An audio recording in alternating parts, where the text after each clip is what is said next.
കുറച്ച് വർഷങ്ങൾക്ക് മുമ്പ് റിയൽ ഇന്ത്യ വിഷൻ ടീമിങ്ങനെ ഇരുന്ന് സംസാരിക്കുന്ന ഒരു സമയത്ത് വന്നൊരു ആശയമാണ് കാസർഗോഡിന് ഒരുപാട് ഈവൻറ്റുകൾ കുറഞ്ഞു വരുന്ന, തീരെ ഇല്ലാതെ പോകുന്ന ഒരു സവിശേഷമായ വരുന്ന സമയത്താണ് നമ്മളിങ്ങനെ ഇരുന്ന് റിയൽ ഇന്ത്യ വിഷൻ ഒരു ഈവൻറ്റ് ക്രിയേറ്റ് ചെയ്യാനുണ്ട്.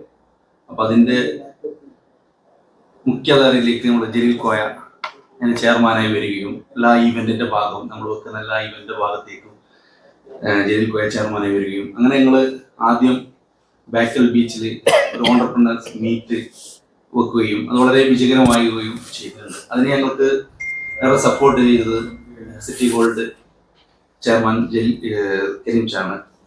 അപ്പം അങ്ങനെ വന്നൊരു ആശയമാണ് ഒരുപാട് ഈവൻ്റ് വെക്കുന്നത്. അങ്ങനെ ഫുട്ബോൾ മേഖലയിലേക്ക് ഞങ്ങൾ വീണ്ടും ഒരു ക്ലബ് ചാമ്പ്യൻഷിപ്പ് എന്ന പേരിൽ കിക്ക് ഓഫ് അവിടെ വെക്കുകയും അത് വളരെ വിജയകരമാകുകയും അപ്പോൾ വന്നൊരു ആശയമാണ്, ഇവിടെ ചെയർമാൻ തന്നെ വിവരിക്കും. അപ്പോൾ ചെയർമാൻ വന്നൊരു ആശയമാണ് കേരള സൂപ്പർ ലീഗ് വരികയും അതിൽ കാസർഗോഡ് ജില്ലാ ടീം ഇല്ലാതെ വരികയും അങ്ങനെ ഇരിക്കുമ്പോൾ കാസർഗോഡ് ഏറ്റവും ഫുട്ബോളിനെ സ്നേഹിക്കുന്ന ഒരുപാട് യുവാക്കൾ ഉണ്ടാകുന്ന ഒരു സ്ഥലം കൂടിയാണ്. അപ്പോൾ അങ്ങനെ വന്നൊരു ആശയം കൂടിയാണ് കാസർഗോഡ് സൂപ്പർ ലീഗ് എന്നൊരു ആശയം. അപ്പോൾ അതിൻ്റെ രണ്ടാം ഘട്ടം, ക്ലബ് ചാമ്പ്യൻഷിപ്പിന്റെ രണ്ടാം ഘട്ടം എന്ന നിലയിൽ കഴിഞ്ഞ വർഷം അവസാനം വെക്കുകയും ഈ വർഷം അവസാനം സൂപ്പർ ലീഗിലേക്ക് പോകണം, കാസർഗോഡ് ഡിസ്ട്രിക്ട് സൂപ്പർ ലീഗിലേക്ക് പോകണം എന്നൊരു ആശയം വരികയും അതുമായി ബന്ധപ്പെട്ടിട്ടാണ് ഇന്ന് ഇങ്ങനെ ഒരു പ്രസ് മീറ്റ് ഞങ്ങൾ ഒരുക്കിയിരിക്കുന്നത്. അതിൻ്റെ ഒരു പ്രഖ്യാപനം കൂടിയാണ്. അപ്പോൾ നമ്മളെ കൂടെ ഇതിൻ്റെ മുഖ്യ രക്ഷാധികാരികളൊരാളാണ് നമ്മുടെ സ്ഥലം MLA എന്നെ നിൽക്കുന്നത് സാർ. അദ്ദേഹം ഇതിൽ പരിപാടിയിലുണ്ട്. അതുപോലെ തന്നെ ഇതിൻ്റെ മുഖ്യ രക്ഷാധികാരികളിൽ ഒരാളാണ് നമ്മുടെ ഞങ്ങളെ ഈവെന്റിനും കാസർഗോഡിന് മാറ്റം നമ്മളെല്ലാവരെയും കൂടെ കൂടുതൽ ആഗ്രഹിക്കുന്ന ഒരു വ്യക്തിത്വം കൂടിയാണ് കരീം ഷാ. അദ്ദേഹമാണ് ഇതിന് ഞങ്ങളെ ഈ KSLന്റെ മുഖ്യ രക്ഷാധികാരികളൊരാളാണ് കരീം ഷാ. അതുപോലെ തന്നെ ഞങ്ങൾ ഏതൊരു പരിപാടിയും വിജയിപ്പിക്കുവാൻ ഓർഗനൈസർ സ്ഥാനം ഏറ്റെടുത്ത് അതിനെ വിജയകരമാക്കാൻ നമ്മളെ കൂടെ നിൽക്കുന്ന ഒരു വ്യക്തിത്വം കൂടിയാണ് PK മുഹമ്മദ് ഷാ. അങ്ങനെ ഞങ്ങൾ 5 പേരാണ് ഈ ഒരു പ്രഖ്യാപനത്തിലേക്ക് വന്നിട്ടുള്ളത്. അപ്പോൾ നിങ്ങളുടെയൊക്കെ എല്ലാവരുടെയും സപ്പോർട്ടും സഹകരണവും ഉണ്ടെങ്കിൽ ഇതൊരു വലിയൊരു മാമാങ്കമാക്കി എല്ലാവരും ഒരു ജില്ല ഏറ്റെടുക്കുന്ന രൂപത്തിലേക്ക് എടുക്കാനുള്ള സപ്പോർട്ടും സഹകരണവും നിങ്ങളുടെ ഭാഗത്തു നിന്നുണ്ടാവണം കൂടി പറഞ്ഞു ചെയർമാൻ വിശദീകരിക്കുന്നു. നമസ്കാരം.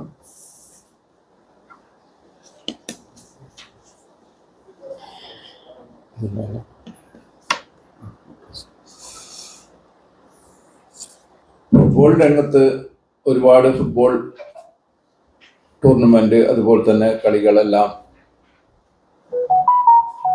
ശ്രദ്ധയാർജിച്ചിട്ടുണ്ടാവാം. പക്ഷേ ഇതിൽ ഒരു വ്യത്യസ്തം എന്ന് പറയുന്നത് കാസർഗോഡ് ഒരുപാട് നാള് കളിച്ചു കൊണ്ടിരിക്കുന്ന ആൾക്ക് ഒരു നല്ലൊരു കളിയിൽ ആ കളിയുടെ താരങ്ങൾക്ക് കളിക്കാൻ പറ്റുന്നില്ല എന്നതാണ് ഒരു യാഥാർത്ഥ്യം. ഇതിൽ ഞങ്ങൾ ഒരു വ്യത്യസ്തം എന്ന് പറയുന്നത് കാസർഗോഡ് ജില്ലയിൽ നിന്ന് 2 പേരെ നിർബന്ധമായും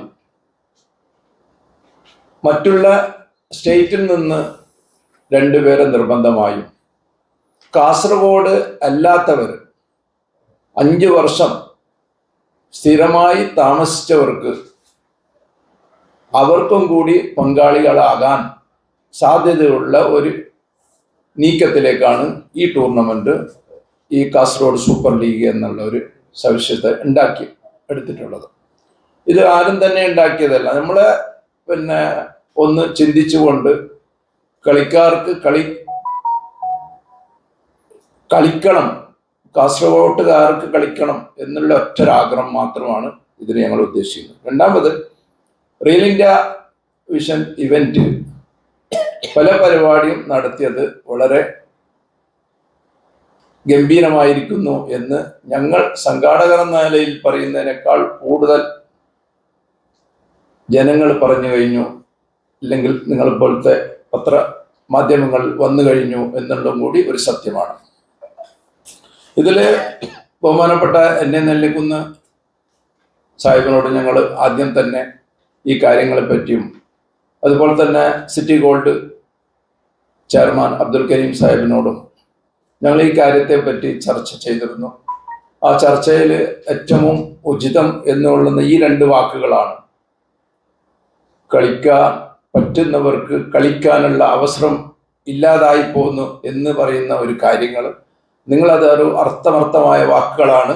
ആ വാക്കുകൾ ഇവിടെ അത്യാവശ്യമാണ്, കാസർഗോഡ് ജില്ലയിൽ അത്യാവശ്യമാണ് എന്നും കൂടി ഇതിൽ കൂട്ടിച്ചേർത്തിട്ടുണ്ട്. അതാണ് ഇതിൻ്റെ ഏറ്റവും വലിയ മേൽക്കോയ്മ എന്ന് പറയുന്നത് സത്യമാണെന്നും കൂടി ഇതിൽ അറിയാൻ സാധിച്ചു. അതുകൊണ്ട് ഇതിൻ്റെ എല്ലാ സഹകരണവും നിങ്ങളുടെ ഭാഗത്തുനിന്ന് ഉണ്ടാകണം. കാസർഗോഡിന് വേണ്ടിയാണ് ഈ അഭ്യർത്ഥിക്കുന്നത്. കാസർഗോഡിലെ സ്പോർട്സ് പ്രേമികൾക്ക് ഒരു ഉപകാരപ്രദമായിരിക്കും എന്നുള്ള കൂടിയും ഒരു സത്യമാണെന്ന് ഞങ്ങൾ വിശ്വസിക്കുന്നു.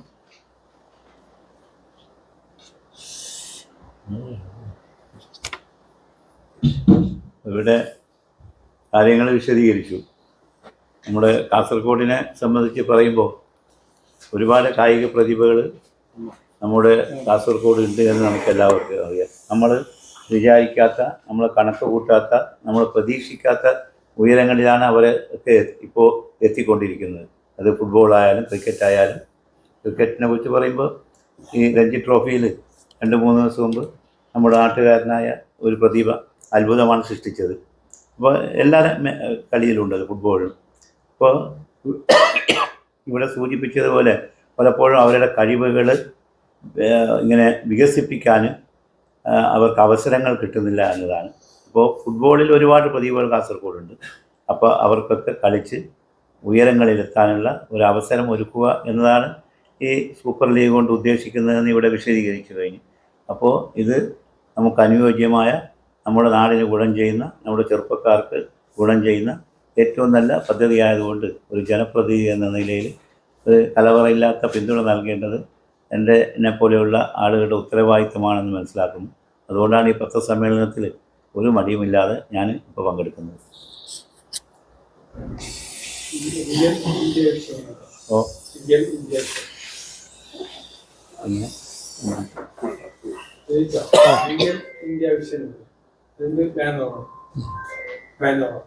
അങ്ങനെ റിയൽ ഇന്ത്യ വിഷന്റെ ബാനറിലാണ്. അതെ, real India vision event. Real India vision വേറെ, റിയൽ ഇന്ത്യ വിഷൻ ഇവന്റ് വേറെ. ഇത് ഇവന്റിൽപ്പെട്ട. ഇത് ജില്ലയിൽ നിന്നും 8 ഫ്രാഞ്ചൈസികളെയാണ് നമ്മൾ ആദ്യം തിരഞ്ഞെടുക്കുന്നത്. ഫ്രാഞ്ചൈസികൾക്ക് ലേലത്തിലൂടെ താരങ്ങളെ സ്വന്തമാക്കാൻ കഴിയുന്നതുമായ രീതിയിലാണ് സൂപ്പർ ലീഗിന്റെ നടത്തിപ്പ് ക്രമീകരിക്കുന്നത്. ഒരു ടീമിൽ 14 അംഗ സ്ക്വാഡിനെ രജിസ്റ്റർ ചെയ്യാം. ഇതിൽ 3 വിദേശ താരങ്ങളും 3 താരങ്ങൾ കാസർഗോഡ് ജില്ലയ്ക്ക് പുറത്തുള്ളതോ കേരളത്തിന് പുറത്തുള്ളതോ ആയിരിക്കണം. ബാക്കി 8 താരങ്ങൾ കാസർഗോഡ് ജില്ലയിൽ നിന്നുള്ള താരങ്ങളായിരിക്കണം. ഇതിൽ ഒരാൾ 20 വയസ്സിന് താഴെയുള്ള കാസർഗോഡിൽ നിന്നുള്ള താരമായിരിക്കണം എന്നതും സൂപ്പർ ലീഗിന്റെ നിയമത്തിൽ പെടുന്നു. ജില്ലയിൽ താരങ്ങൾക്ക് കൂടുതൽ അവസരങ്ങൾ സൃഷ്ടിക്കുക എന്ന ലക്ഷ്യത്തോടെയാണ് സൂപ്പർ ലീഗ് ഈ നിയമം പിന്തുടരുന്നത്. കാസർഗോഡിൽ നിന്നുള്ള താരങ്ങൾക്ക് മാത്രമായിരിക്കും ലേലം നടക്കുക. ബാക്കിയുള്ള താരങ്ങൾ ടീമുകൾക്ക് ഓപ്പൺ വിൻഡോയിലൂടെ സ്വന്തമാക്കാനും ആവുകയാണ്.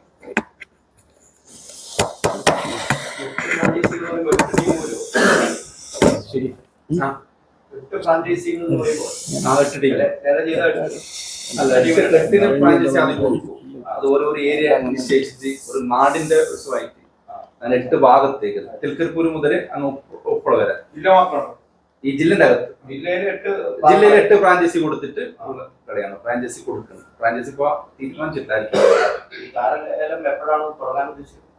ഇത് ഈ വർഷം അവസാനം ഉദ്ദേശിക്കുന്നത്. അപ്പൊ അതിനു മുമ്പ് ബാക്കിയുള്ള ക്രമങ്ങൾ ഇപ്പോ അടുത്തത് പ്രഖ്യാപനം, നമ്മുടെ ഡേറ്റ് പ്രഖ്യാപനം അടുത്ത മാസം അല്ല, പെരുന്നാൾ കഴിഞ്ഞിട്ട് പ്രഖ്യാപനം ലളിത് റിസോർട്ടിൽ വെച്ച് നടക്കുകയാണ്.